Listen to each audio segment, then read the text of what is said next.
Could NATO be fracturing over Greenland?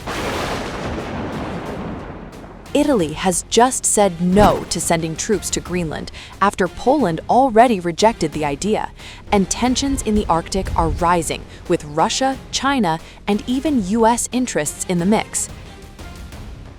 Italy's Defence Minister Guido Crosetto dismissed the plan to send even a small contingent of 100 to 300 troops, calling it the beginning of a joke. He said Italy won't participate, arguing NATO should act collectively, not through fragmented national actions. Prime Minister Giorgia Meloni emphasized a coordinated NATO presence is needed in the Arctic, citing the region's new sea routes and huge energy and mineral resources. But Italy will not commit troops on its own. NATO has already stated in its own official documents that the Arctic is strategically important today. Therefore, it is already responding to a political demand for a problem that currently exists. So the Allies are currently deliberating within this specific context, and I believe that, well, the discussion really needs to take place inside NATO also to try, let's say, to avoid moving in a completely scattered order, right?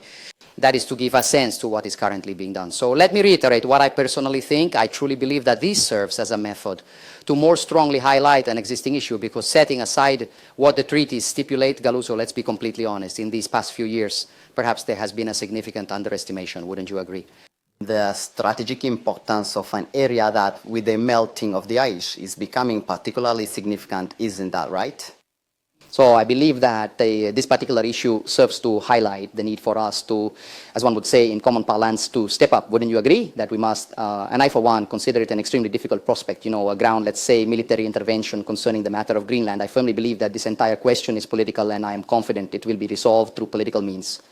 And it will clearly be resolved, in my opinion, with a greater commitment from all allies on an area that is strategic for everyone, not just for the United States, It is also for us, it is also for Europe, perhaps, I don't want to say more, but almost at the same level. Oh, yes, we obviously condemn the brutal repression, we condemn the killings carried out by the Iranian regime, and we call upon Iran to guarantee the safety of citizens who wish to demonstrate, but we are actively working towards a de-escalation and to seek a return to negotiation that can primarily resolve the issues concerning the nuclear dossier. Why all the fuss about Greenland?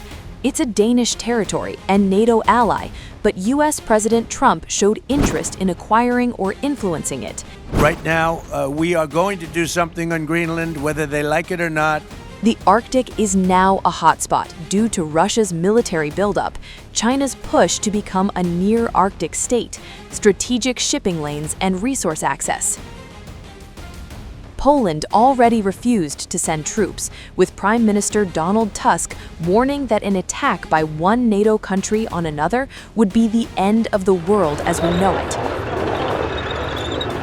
Now Italy joins Poland in saying no unilateral deployments, raising questions about NATO's unity in the Arctic. This isn't just about Greenland. It's a signal that NATO countries may disagree on how to handle rising Arctic tensions, while Russia and China watch closely.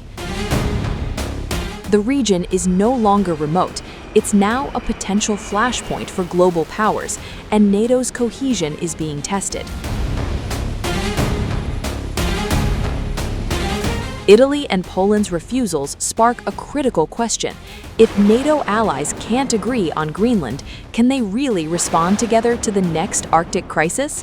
One thing's clear, the Arctic is heating up, not just environmentally, but geopolitically.